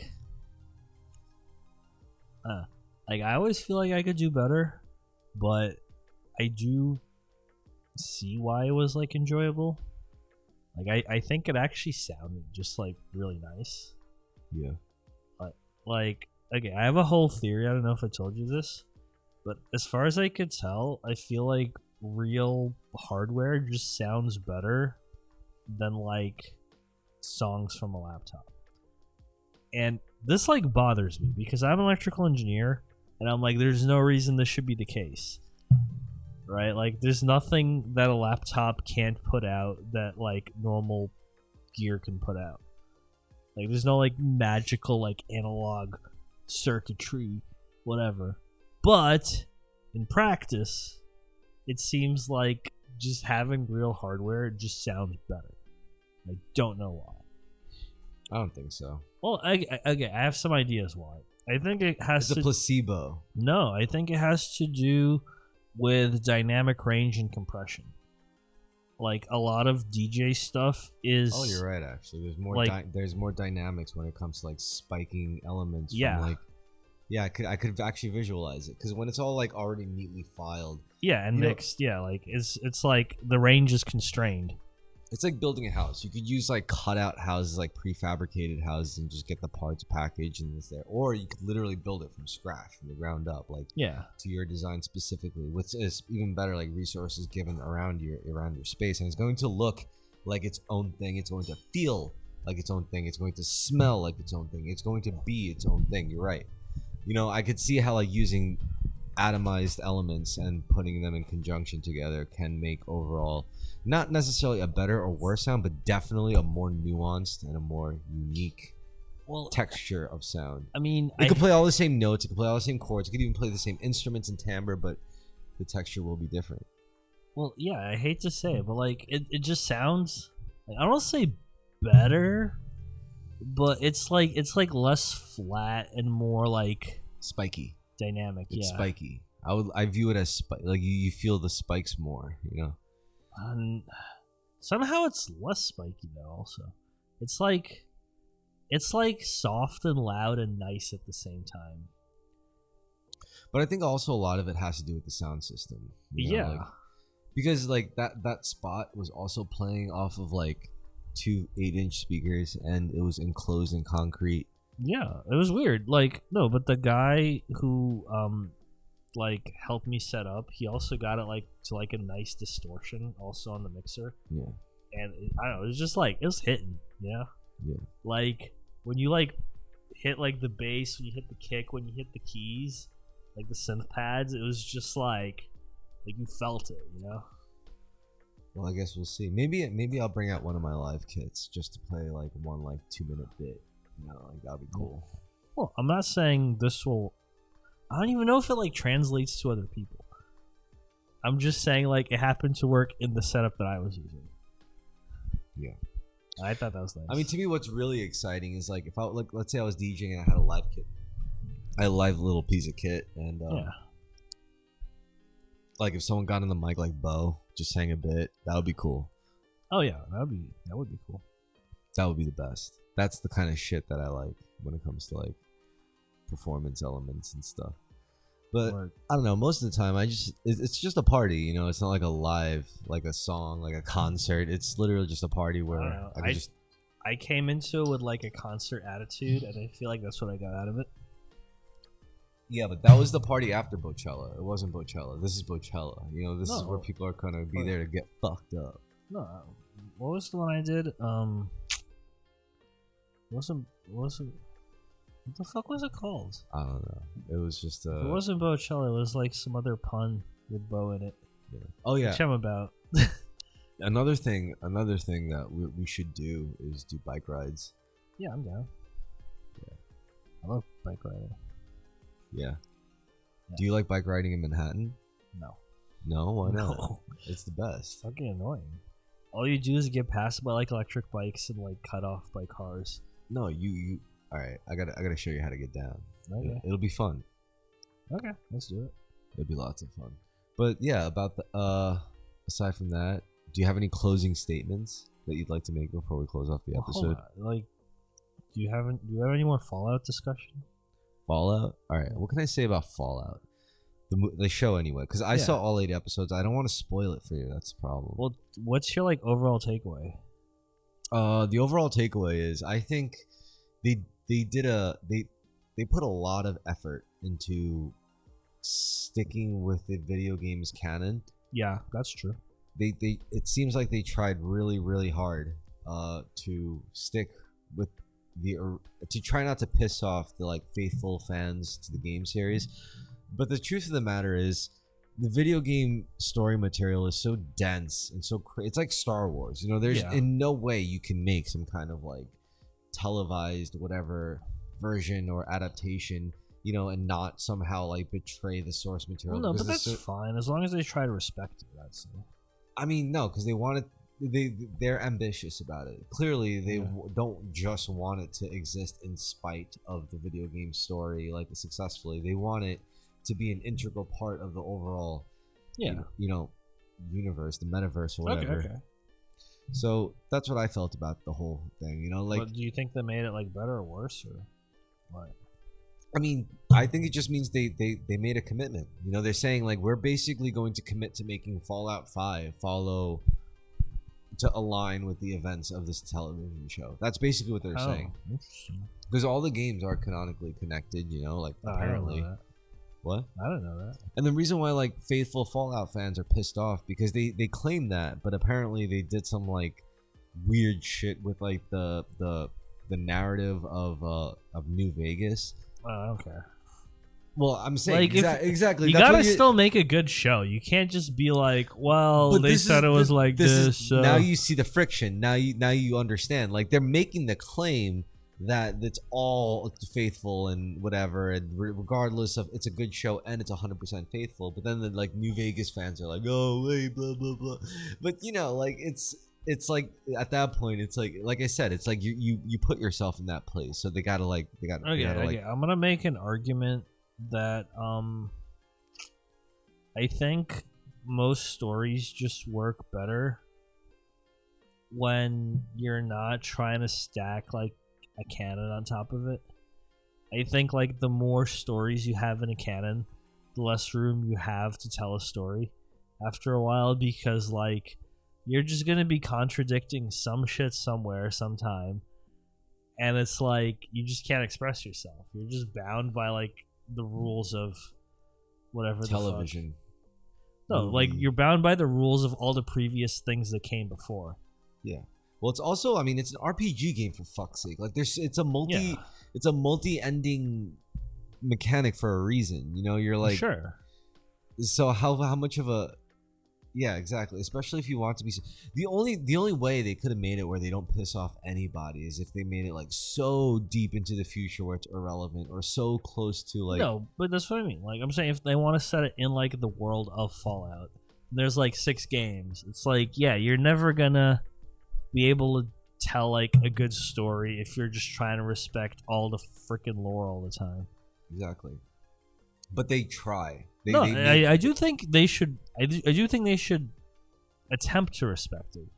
But I'm just saying, it can't be like we're trying to respect it. They're trying to actually like But I'm just saying, like they can't like go like full autistic with it and be like, well, she can't have a bottle cap here because bottle caps only exist in this region. There can only be like 200 bottle caps here. Like Like I that's just, like I think it's just like they played a dangerous game with Fallout. You know, it's like it's of all the things they could have done. I mean, never mind. There's nothing they could have done like that wouldn't have pissed someone. Like look at look at Elder Scrolls. Like if they made an Elder Scrolls show and said, "Oh my God, this is definitely gonna happen." Like I just realized like this is definitely gonna fucking happen. Like what would an Elder Scrolls show be about? Some I don't know. I feel like that's not the appeal of like it's not The Witcher. Did have a show. Yeah, it was terrible. But Fallout was a success, so why wouldn't Elder Scrolls be a success? Elder Scrolls doesn't have like a plot in the same sense. Of course, it has a fucking plot. It has really dense plots. Yeah, but I'm saying like I still think the game overall is more freeform than something like Fallout. No, Elder Scrolls. Like I played like Morrowind, like and it has like really dense lore, like really but serious like lore. You can still do whatever the fuck you want. Yeah, but you still have like a lot of lore to follow. Like you still play a certain role in that whole thread of destiny. Yeah, but like you kind of just ignore it. You don't ignore it. That's no. You have to like dive into the lore and you have to read the books. That's the best part. You just fucking steal the best armor at like level 1. Yeah. And then you like kill all the guards. Yeah. And then you fucking run around. Like, I don't know. I mean, that's one way to play it, but also that's like the way I feel like most people want to play it. No, I mean, you never got curious and like really got into like the lore of like Elder Scrolls, their world building and shit. I didn't play for that long. I mean, Or what like, about what about The Witcher? You like The Witcher shit? I didn't play The Witcher. Oh, I did. I definitely got into The Witcher. So you never like fully dived into their like fictional lore and stuff. Well, that's based on a book series. Yeah. So yeah, they have like lore. Yeah, The Witcher is. And that's like real RPG shit. Yeah, Witcher is definitely better as an RPG game. I'd say it's more like KOTOR, right? Knights of the Old Republic. Well, like, yeah, there's like a lot of lore, and it's like real RPG shit, as opposed to like do whatever you want. Yeah, like sandbox RPG. Is there? Anyway, the point is, the worst part about the Ukrainian conflict is that it delayed Stalker 2. So I was really looking forward to. Really? Yeah, they were gonna release it like on consoles for once in their fucking life. If you really want to get down with this shit, if you really want to get down with Stalker 2 shit, whatever, you should play Tarkov. Tarkov is not like Stalker, even though it is like Ukrainian. I'm not saying hardcore. It's like it's like Stalker. I'm saying it's. I think Tarkov is directly tied with the Ukrainian conflict and Russian conflict. Yeah, but it's not like Tarkov is like Counter-Strike. No, it's more like fucking DayZ. Yeah, but I'm saying it's still not like Stalker. No, I'm like not saying at it's all. Like Stalker, but I'm saying it's more expansive than Stalker. It's more crazy. It's crazier. It's more grounded and like self-contained. Yeah, but the social aspect is pretty crazy. Yeah, but okay, Stalker 2 is gonna come out at some point. People are gonna play that shit. They're gonna be like, "Yo, that's fucking nuts." That could have happened like probably a lot sooner, if not for the Ukrainian conflict. Yeah, and then it got so delayed. By the time it comes out, the technology is gonna be like, dude, this like, what the fuck is this? This is like ancient. Nah, I hope not. Whatever. I'm just saying. You know what game I'm excited for, honestly? What? The new vampire game. What is it called? It's been delayed, but I think it's called The Masquerade or Bloodlines. Oh, those both came out. No, like Vampire the Masquerade Bloodlines is an existing game. Yeah, the new one, right? They're making a sequel to it? Yeah, there's a sequel. Nice. I didn't even know that. Because the game you're referencing is older, right? Yeah. Yeah, they're supposed to follow up with like a modern sequel. Huh. And that would be a sick fucking game. Like, oh yeah, for sure. I want to fucking play that shit, dude. That sounds awesome. Let's go, yeah. Yeah, like I gotta play that. That sounds fucking crazy. Cause I mean, like I know the original one was like legendary, but it's a little dated for my taste. Like I want to play like a sequel, like a sick modern fucking. Yeah. I would love to be a fucking crazy vampire in like an in-depth RPG world where factions of vampires are killing each other and shit. Yeah, it's fucking Blade. Yeah, that would be sick, man. I love that shit.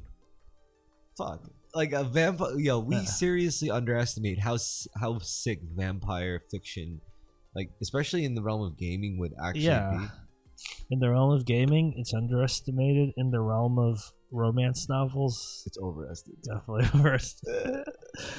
Yeah. All right. So the truth is, like, vampire video games would be sick because it's like the reverse of a zombie game. Like you are basically the zombie. You're the creature in the night that has to kill and drink blood and hunt innocent people. So games where you're the vampire are like fucking insane. Like it's like a reverse zombie game, honestly. Yeah. It's like Alien versus Predator, but you're the Predator. I mean, that would honestly, if someone made, that would be like the FetLife.com fans' ultimate wet dream game. It was like if you had this. Well, hold on, they're not. You can't fuck in the game. No, I mean, let's say someone made a very truly like imagine like a GTA level or a Red Dead Redemption 2 levels of immersiveness and realism, but you're a vampire. And like, no, I got a better one. Imagine Twilight, the video game. But no. Like, and you're a fucking sparkle No, vampire. I don't mean to. No. And like, you get to like fuck bitches. No, I don't mean. But like, you gotta like resist biting them. No, I don't mean and then like you get like cucked by like a werewolf, dude. No, I don't. I don't mean Twilight. That would be. No, listen. The dumbest fucking game. No, this game, right? This game is going to be purely medieval. Like, it's going to take place in like feudal era medieval, but it's going to be as immersive as like Red Dead Redemption 2.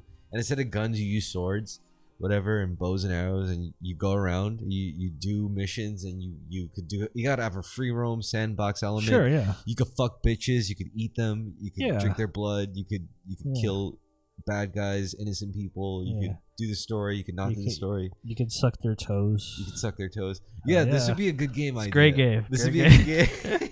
No, do you think it would be a T-rated game? No, it would be an M-rated game for sure. Because vampires are always M-rated. Yep, they would have boobies, they would have nudity, they would have sex scenes. What are vampires that have boobs? And let's make it woke. Though you could be No, come on.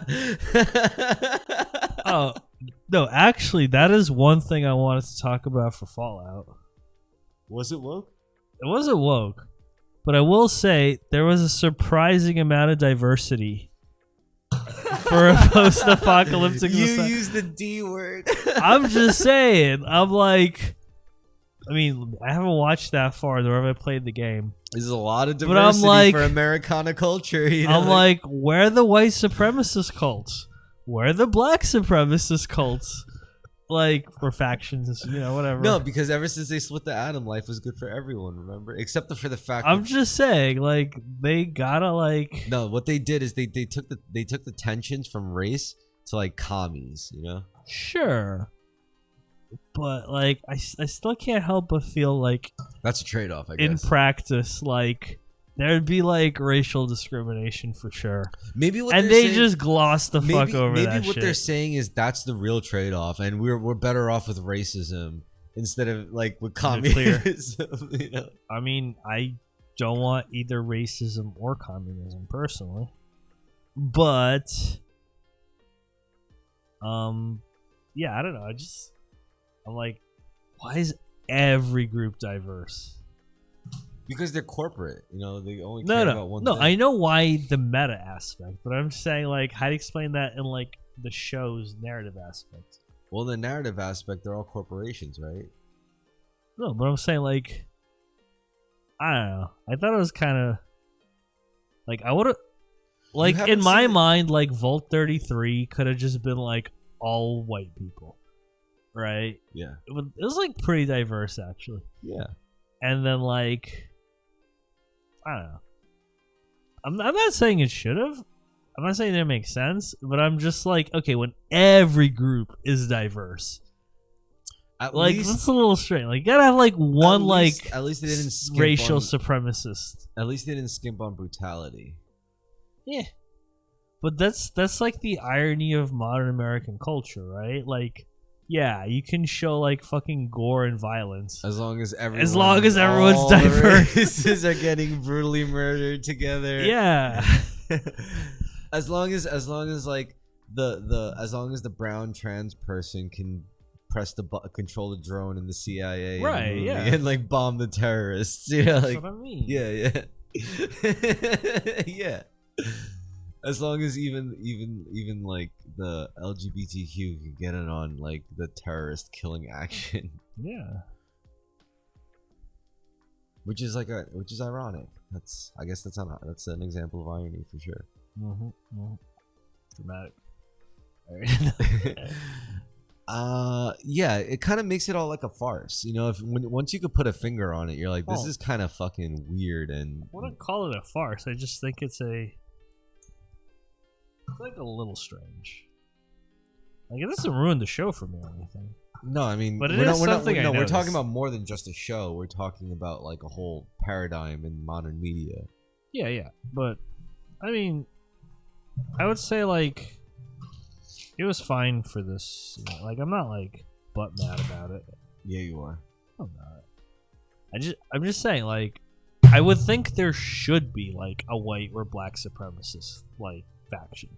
No, because this in like a post-apocalyptic remember, world. this exists in like alternate America, where the biggest concern wasn't racism for them; it was literally the but commies. I'm saying, like, why did racism go away? Because they had atomic like power, like free atomic energy.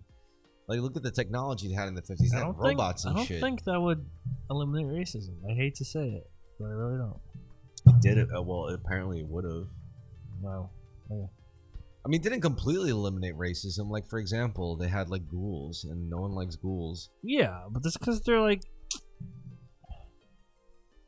Yeah. Okay. Fine. I guess they could make racism for things that don't exist in the real world, as long as the real world racism is contained. Well, it wasn't just racism. There was also like there was religious fanaticism involved. Yeah. Sure. Well, I mean, yeah, because liberals don't mind fucking with religious fanaticism. But there was also there was like, you know, like criticisms against slavery, which is bad. Wow. And capitalism. Is slavery bad? Maybe that should be the topic of the next Slavery. podcast. Is slavery bad? Well, here's the deal. Slavery gave us a lot of things. Slavery gave us a lot of good art. Did it? Yeah, a lot of good songs were made by slaves. Yeah, but I think that's incidental. It wasn't because they were slaves. It was definitely because they were slaves. Mm. There was literally songs about being a slave. Okay, let's save this for the next Save podcast. my people, let my people go. Let my people go. That's Jews. Get me out of the ghetto. Get me out of the ghetto. No, like you're thinking of the, you know, go down Moses way down in Egypt land. Like that's like a Jewish thing, I guess. If I wrote a song, I would be like, It's like Louis Armstrong. like way down in Egypt, we're going up the Nile. Yeah. We're looking at the pyramids. We'll travel all those miles. Yeah, that's pretty good. We'll try to make contact with them ancient aliens. I don't know what rhymes with aliens. I don't know. Me neither. Aliens is a weird word. Yeah. And a weird species. Anyway, you want to end it here? Because I feel like these closing remarks have been like 14 different subjects at this point. All right. Look. All right. To close it off, I'd say my final. If this was the last thing I got to say to people, like before, like we just, No, we're just talking about Fallout, technically. all right, Fallout. You're not dying. Damn it! I had this something really good cooked up. Okay, you can still say it. Nah, I can't. You just told Okay, fuck, But you're sorry. right. We're talking about Fallout. All right. Yeah. So what can I say about Fallout? My favorite part about Fallout is dog meat. Dog meat's the best. He's the That's best. a very Korean take. Sorry. But you gotta. That's funny. But you gotta admit the dog character in the show was fucking so endearing. I'm up to the part where they're like basically about to kill him. Like, But he can't die because he's in the. You know, like everyone knows. I'm talking about C414. Isn't that what the dog is? Yeah, I'm saying. Yeah, like I'm at the like literally like you called me when I was at the part where the mutant guy was about to stab the fucking dog and the girl was gonna like have a change of heart and possibly stop the dog from getting stabbed. I don't know if the dog gets stabbed or not. No, I just watched the show. I was doing it, but then I had to go on the podcast. Yeah, no, but did you ever play the games where you see the dog? No, You never played any Fallout games. I have not. You should play Fallout Shelter. It's a free game. You can get it on mobile. Really? Yeah, it's like a little anthill. You know, it's like kind of like an automated game where I mean, dude, I barely have time to watch the show, let alone play a fucking like 80-hour RPG. No, it's not an RPG. It's just like a little like. Oh, but It's literally like an anthill. Like I would play like Fallout 3 or 4, or 76 or Vegas or whatever the fuck. I think Fallout. Well,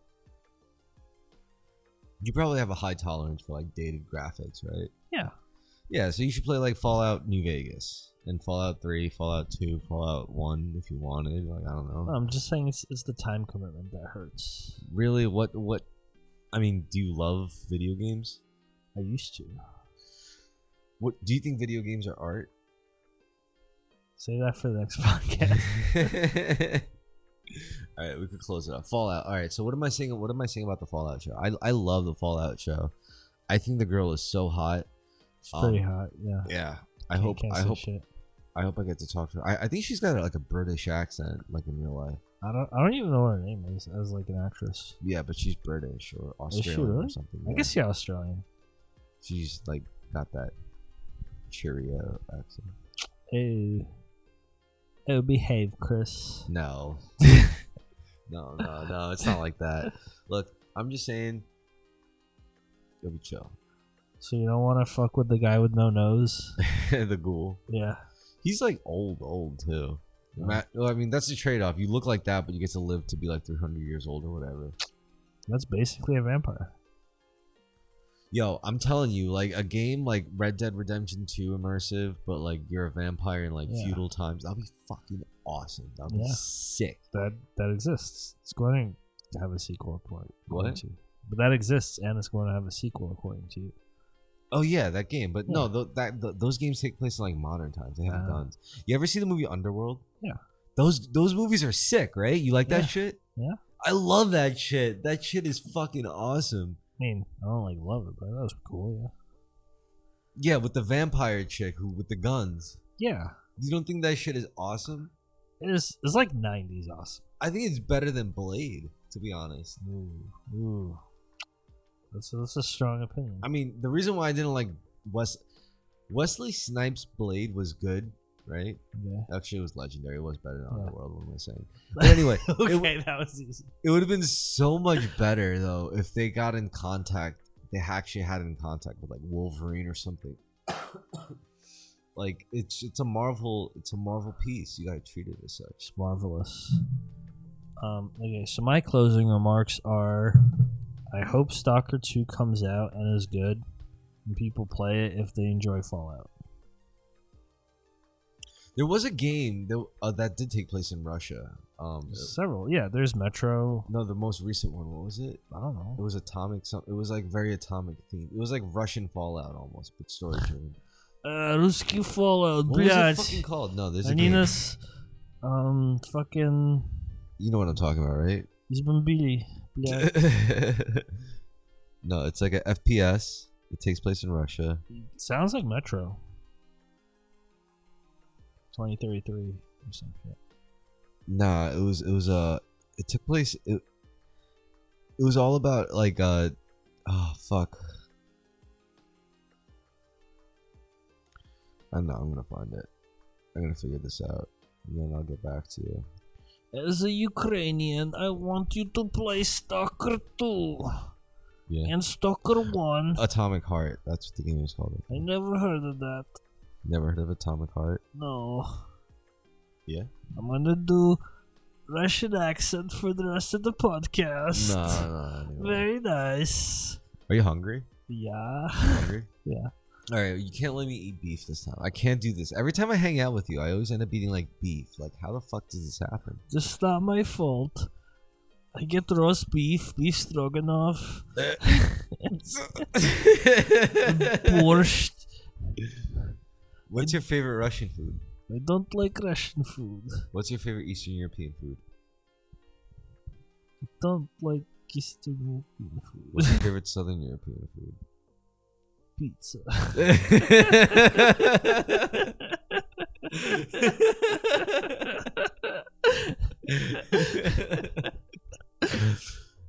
Yeah.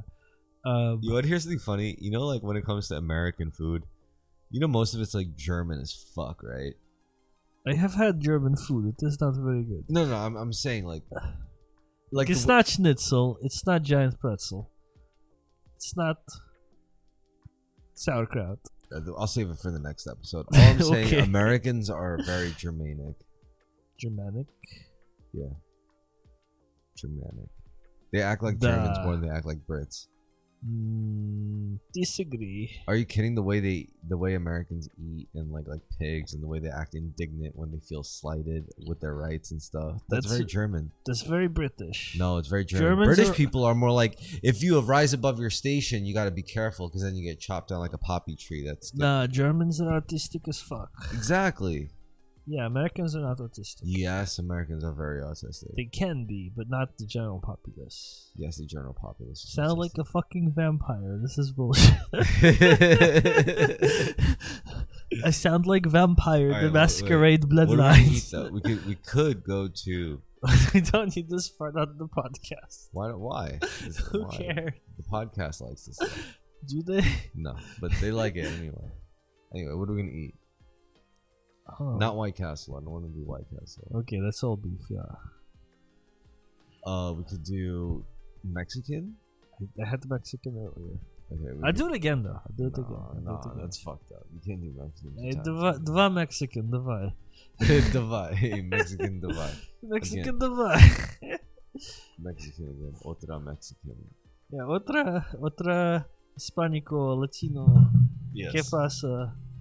Davai. All right. You know what I saw today, by the way? What? I watched Dune, the part 2 movie. Hell yeah. Did you see it? Yeah, I did. Did you like it? Yeah. Yeah. What was your favorite part about it? Ooh. Okay, I'm gonna turn the accent off, but I have to like consciously tell myself to. Okay. I liked all of it really. It was pretty crazy and spiritual too, and like very like metaphysical. I mean, the visuals were fucking awesome. I thought the acting was good. I like the idea of where they literally use prophecy as a tool over like years and years, because at that point like prophecy fucking psyop the population. But that becomes prophecy. But then those dudes are like the actual like get shit done ones. Insane, because I could see how that could work on a long enough timeline. You're like, yeah, that makes sense. That could literally become like a self-fulfilling prophecy.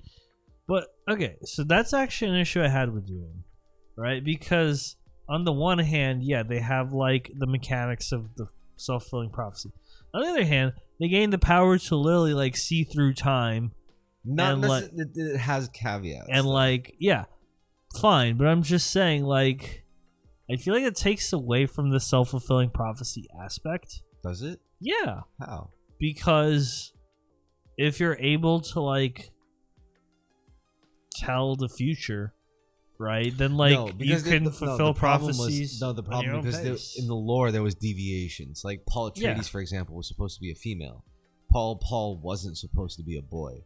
But the role that Paul's mother was given, she betrayed basically her role by saying, like, because she knew her husband wanted a son, and because of her love for her husband, despite her role that she was given, instead of bearing the daughter Messiah, the woman Messiah, she gave birth to a son. But she does have a daughter later. What? But she does have a daughter later. Yeah, but that not in the movie. I just mean in the lore, like that firstborn child, everything's riding on it. Yeah. But then was he supposed rode to be female, but she conceived a male. Yeah. And it was against the whole prophecy, and yet she went through with it. And this is what caused a lot of the friction, not just between, like, you know, what was happening over the spice, but also between the Bene Gesserit, because she, as the Reverend Mother, was literally working against the faith and the role she was given by going through with her son as the Messiah when it was supposed to be a daughter. Yeah, she had a daughter after that, but that then she got like the psychic powers too. Yeah, well, I guess so. In the end, it all worked out anyway. In the end, it all. My point is, like, if it didn't hit with the metaphysics, like, I feel like it would have made a stronger case for like prophecies becoming self-fulfilling. Yeah. Because I mean that gives you more credence to how powerful the collective consciousness really is. Like, it creates reality.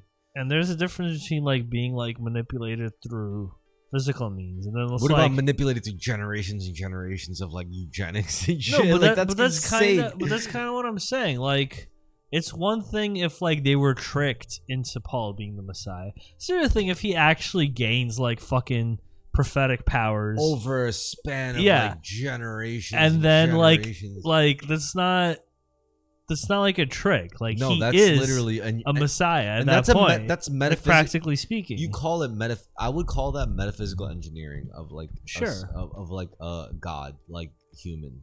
You know, like that's literally. But I'm saying, like, if he is actually that powerful, like, how is that a trick? It's not a trick. But that's you also like the thing itself. But let's not call it a trick. I'm just saying, let's consider though the magnitude of the resource, or let's consider the effort and the kind of entities it would take to manifest that kind of human. It takes a person, first of all, to start.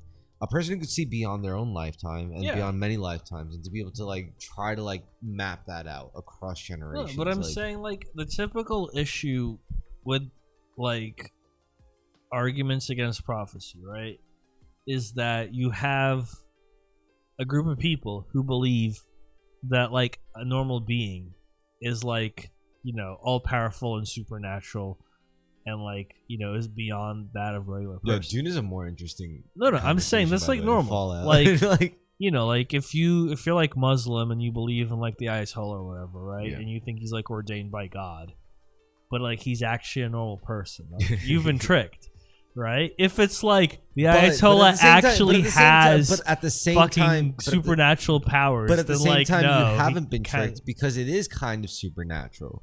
No, I'm saying. Because that is no, literally the Ayatollah is like a normal person. That's exerting dominion over like not just present events but future events, because this was all planned and ordained. No, but I'm saying like there's a difference between that and like them actually being able to see the future. Them like actually. Do you think so? Or yeah. Is the ability to create the future isn't also simultaneously the ability to see the future?